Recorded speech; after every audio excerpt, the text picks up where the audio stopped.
Brain rot.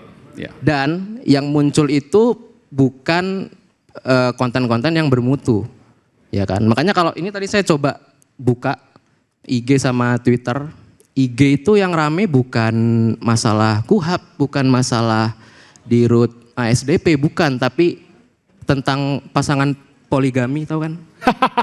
Oke. Ya. Saya buka Twitter, yang rame apa ya? Yang rame. Tapi bukannya itu yang sekarang sendak yang paling diminati? Kalau enggak yang soal itu, pelaporan itu terkait dengan artis ya? Ya. Dan soal kalau Bung siapa namanya? Bung Iksan, Prof Iksan, soal ijazah katanya ya? Waduh, saya tidak mau membicarakan ijazah. Itu sampai pada sesi terakhir ya di acara iNews Campus Connect Rakyat Bersuara. Saya ingin singkat saja mungkin dari Mas Fatian dulu, Bung Fatian, ya, yang menyampaikan apa yang bisa kita lakukan dari kampus untuk Indonesia. Silakan.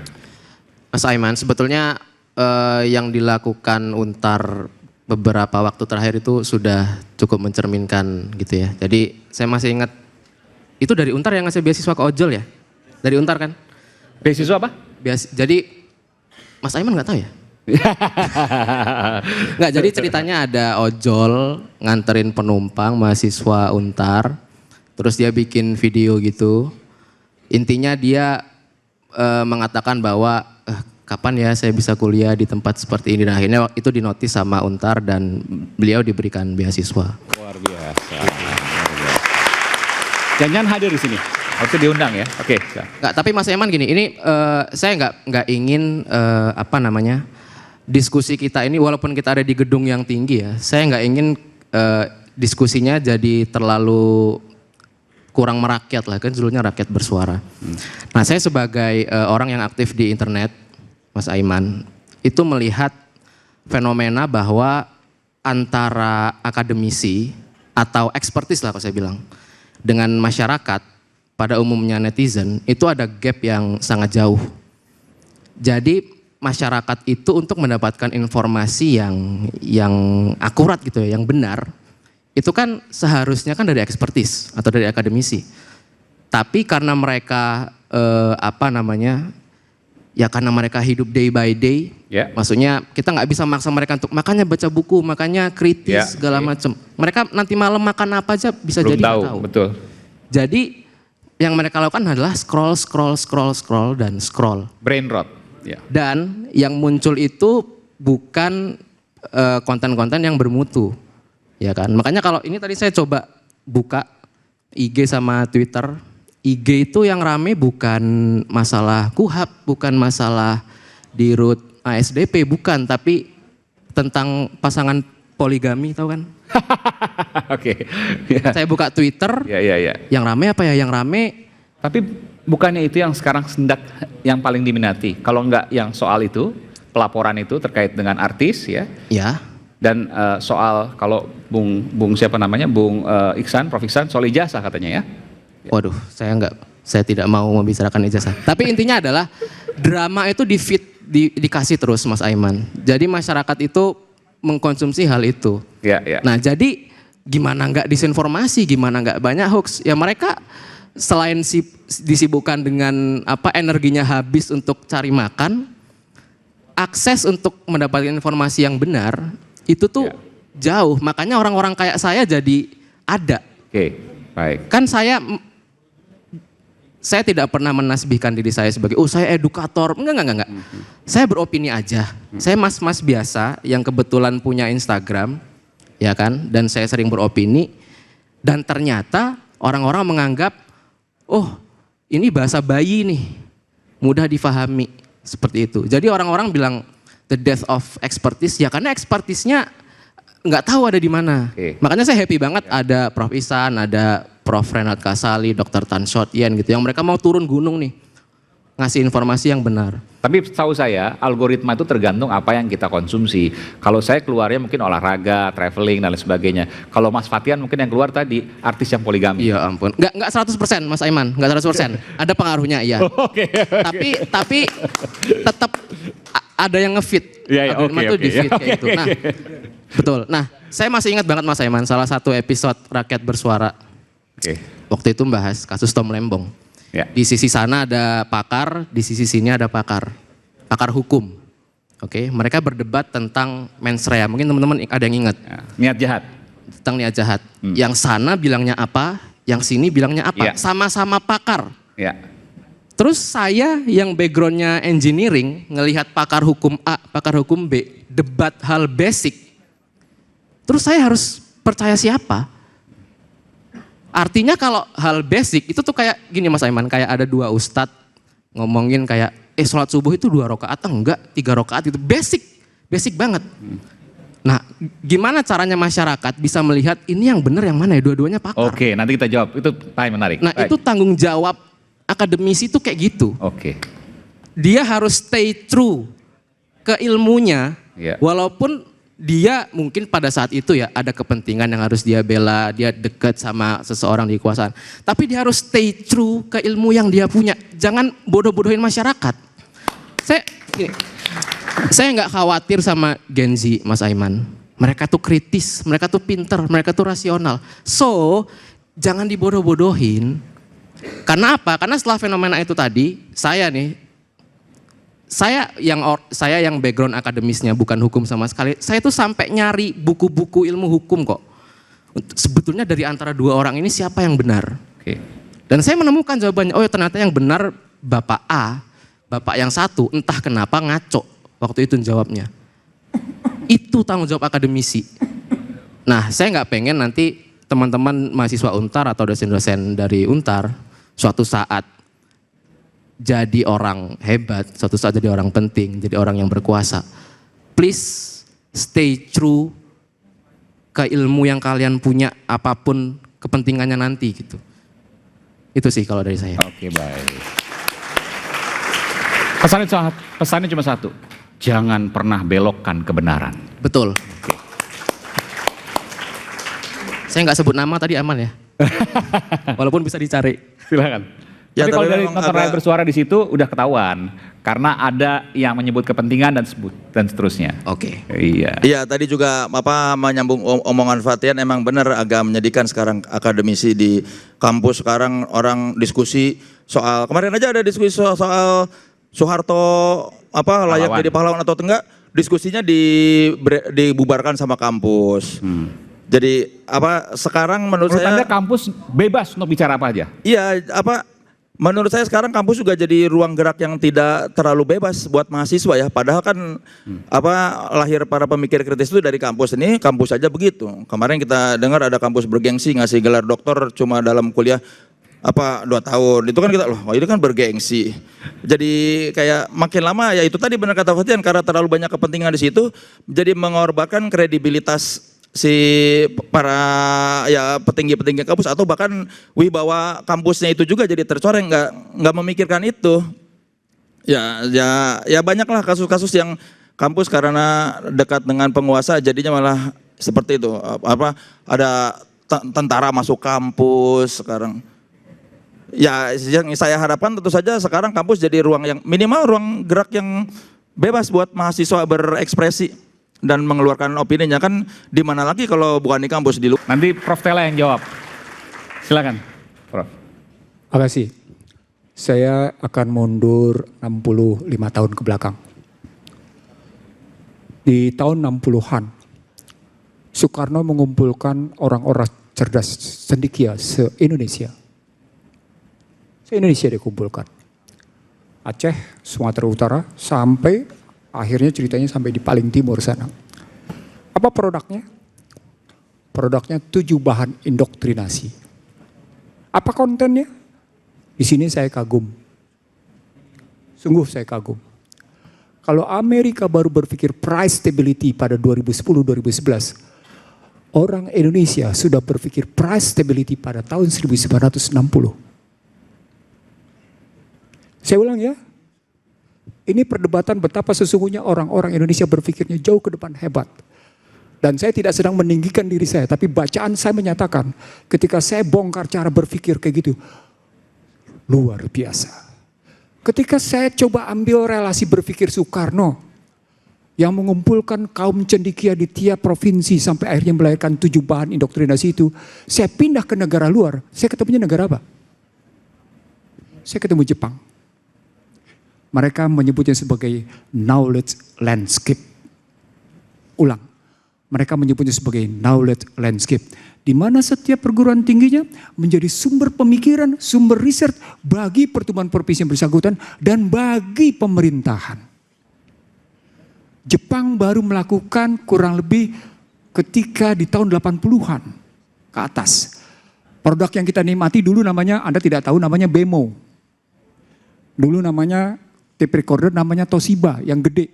Sebagai turuan dari Amerika dan kemudian Amerika mengklaim. Itu bentuk inovasi. Tapi saya ingin mengatakan itulah bentuk knowledge landscape yang pernah dilakukan oleh Indonesia. Dan perlu tahu di sini, ditinggalkan oleh kultur politik Indonesia. That is leadership. Itu leadership. Satu. Saya ingin mengatakan sama Anda, sebuah universitas bergengsi di Bandung saja tidak mampu menata ruang Jawa Barat. Padahal pemikiran tentang planologinya, tentang tata ruangnya, saya salah satu narasumbernya, luar biasa hebatnya. Tapi lihat tata ruang kota-kota besar, lihat tata ruang Bandung, rusak nggak? Lihat, fakta. Begitu juga yang namanya UI katanya punya pemikiran-pemikiran hebat tentang ekonomi. Coba lihat hasilnya, redenominasi sebagai sebuah bentuk kegagalan sistem dan kegagalan aktor. Banyak bukti-bukti betapa sesungguhnya kita sering sekali mengabaikan kekuatan pemikiran anak negeri.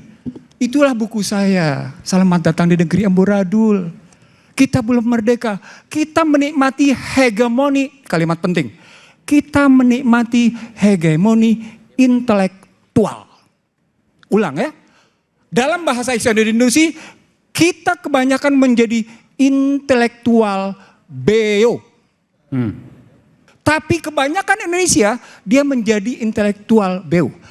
Kalimat yang disampaikan oleh rekan sebelah sini, itu menunjukkan bahwa mereka bukan nelam. Itu menunjukkan ada relasi berpikir, ada sebuah relasi yang sangat kental antara rusaknya sistem politik dengan kekacauan intelektual yang mengabdi pada kekuasaan.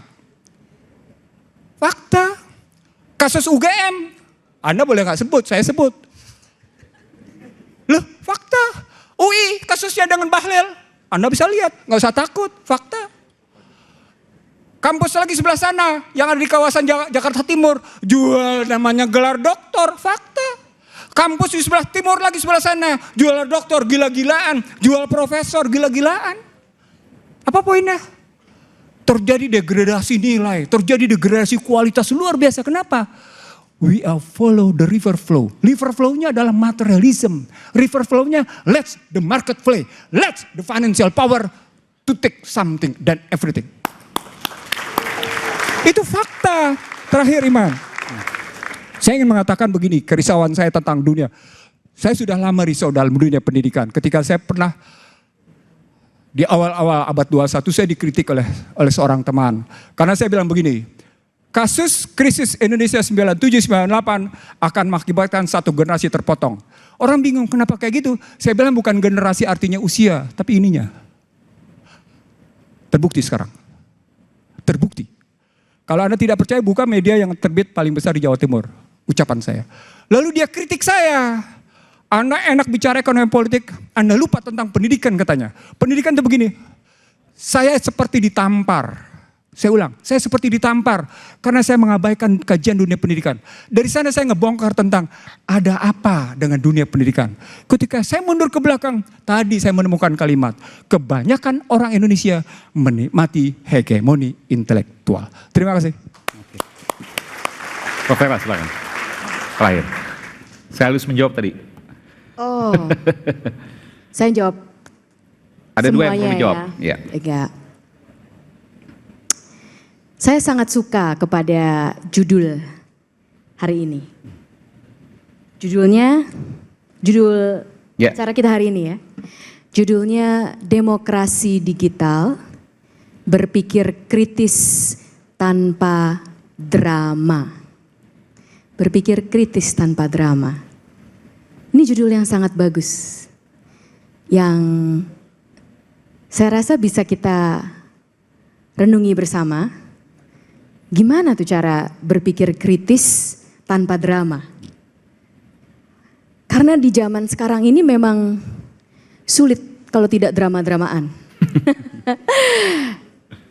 Bisnis dari sosial media, any media, itu adalah untuk menggait perhatian. Kalau yang biasa-biasa aja, kalau yang tidak berdrama-drama, tentu saja tidak menggait perhatian. Jadi itulah tantangan kita semua, bukan saja mahasiswa, tetapi tantangan kita semua yang hidup di dalam dunia yang sekarang ini, yang begitu dilingkupi oleh digital, yang tujuannya menggait perhatian, attention grabbing. Dan itu nggak salah. Dan itu nggak salah, itu adalah fakta. Kita tidak percaya salah dan benar, kita lihat inilah fakta yang kita hadapi. Semuanya ingin mendapatkan perhatian dari Anda sekalian. Setiap orang yang ingin mendapat perhatian dari Anda. Dan untuk mendapatkan perhatian itu sulit kalau yang biasa-biasa saja. Itulah kenapa mungkin banyak drama. Karena untuk menggait perhatian itulah terjadi drama-drama. Tapi tadi belum jawab, Prof. Kalau mendapatkan dokter, mendapatkan profesor, itu gampang katanya. Secara sistem saya selalu akan saya jawab. Ya. Tapi akan saya jawab, ini runtutannya. Jadi saya berpikir bagaimana kita bisa berpikir kritis tanpa drama. Ini adalah analisa saya pribadi. Cara kita bisa berpikir kritis tanpa drama, yang sebenarnya berhubungan dengan riset saya sebagai ilmuwan kognitif, adalah satu, tentu saja gunakan data. Sebelum kita mempunyai pendapat, sebelum kita memutuskan apakah sesuatu itu salah atau benar, baik atau buruk, palsu atau tidak, carilah datanya tersebut. Itu yang pertama. Yang kedua, pikirkan alternatifnya. Saya meneliti tentang bagaimana manusia bisa membuat perbandingan-perbandingan. Dan yang terjadi adalah kita jarang membuat perbandingan-perbandingan atau alternatif lainnya dalam pembuatan keputusan kita. Apa contohnya? Tadi pagi, gimana caranya memutuskan pakai baju apa hari ini? Ada yang banding-bandingin nggak? Banyak. Kalau Mas Aiman pasti banding-bandingin dulu ya. Oh, sudah dikasih sama wardrobe. Oh, dikasih sama wardrobe ya. Nah, itu kan menarik. Jadi ada pembuatan keputusan yang kita tidak mikir, kita tidak banding-bandingkan. Dan ada juga pembuatan keputusan yang harusnya kita pikirkan dulu alternatif lain apa lagi yang tersedia sebelum kita memutuskan itu. Kalau tadi dibilang, oh dapat profesor itu gampang di sini. Jakarta mah timur katanya. Saya akan jawab berdasarkan datanya. Kalau berdasarkan kriteria, betul sekali bahwa kriteria untuk mendapatkan profesor di Indonesia itu jauh lebih mudah kalau kita bandingkan secara ini kriteria mendapatkan profesor. Itu fakta ya, ini Wamen sendiri yang mengatakan ini. Iya, karena profesor di Indonesia lebih mudah dibanding di luar negeri. Untuk kriterianya iya. Iya. Kriterianya iya. Ya, jadi saya tidak mengkomentari tentang jual beli karena kembali lagi kita harus lihat datanya lagi. Tetapi dan saya belum siap untuk itu. Tetapi untuk kriteria iya. Karena kriteria yang ada sekarang lebih mudah dibandingkan dengan kriteria di ekosistem lainnya. Itu fakta yang terjadi. Nah, tadi kan saya berbicara tentang alternatif. Sebelum kita mungkin marah-marah atau kok jelek sekali memutuskan bahwa itu jelek, kita harus pikirkan. Jadi alternatifnya apa? Alternatifnya, tentu saja satu alternatifnya adalah, ayo kriterianya dibuat jauh lebih sulit. sama dengan ekosistem lainnya. Nah kalau ini terjadi, saya tidak bilang ini salah atau bukan. Ini adalah pengambilan analisa berpikir kritis tanpa drama. Alternatifnya kita ganti sehingga menjadi lebih sulit seperti yang ada di ekosistem Tiongkok, Amerika Serikat yang persis sama untuk mendapatkan profesor. Langsung ada pasti yang bilang kepada saya, kepada kami bukan pada saya, kepada kami, kalau dibuat gitu tidak akan ada yang jadi profesor di Indonesia. Oh ya? Atau sangat sulit sekali menjadi profesor. Apakah ini yang kita mau? Nah itu ada lagi alternatifnya. Saya tidak akan menjawab benar atau tidaknya karena inilah bagian dari berpikir kritis. Kita semua harus memikirkannya Tapi secara mungkin ada yang kritis. bertanya nanti, apa fungsinya menjadi profesor? Apa gunanya menjadi profesor? Oke, boleh itu nanti kalau ada yang bertanya bagian gitu ya. Tapi ini kan penutup ya? Iya penutup. Penutup, jadi saya mau tutup dengan kalau saya boleh berbagi, ini terutama sekali untuk para mahasiswa kita. Karena saya setuju, kita tidak usah khawatir terhadap Gen Z kita yang sangat pintar-pintar.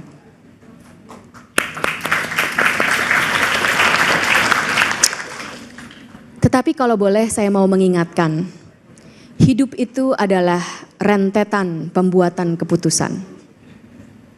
Jadi pastikan waktu kalian di kuliah, setiap segala sesuatu yang kalian lakukan, yang kalian putuskan untuk lakukan, sudahkah kalian memikirkan alternatifnya?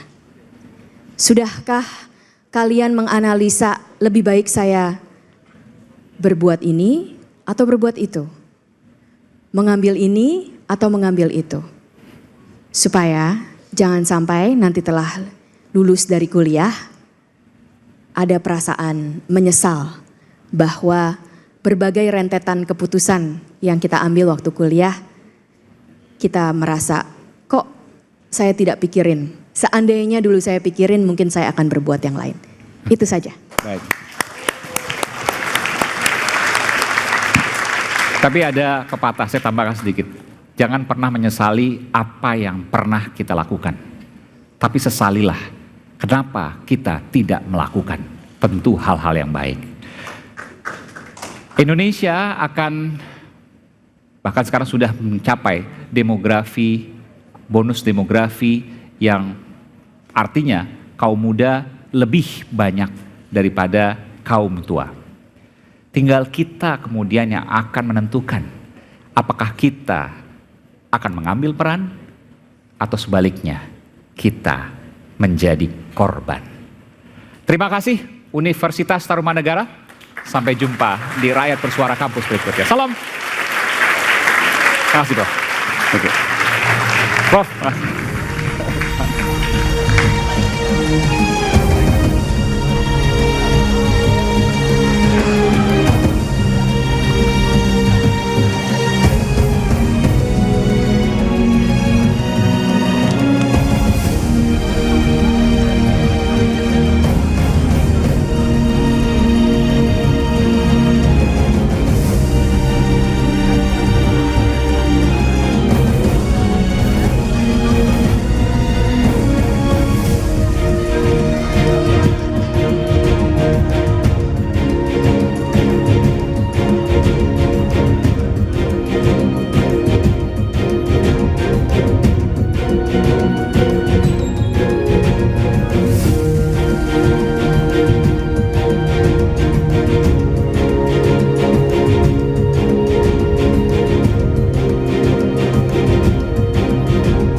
Acara ini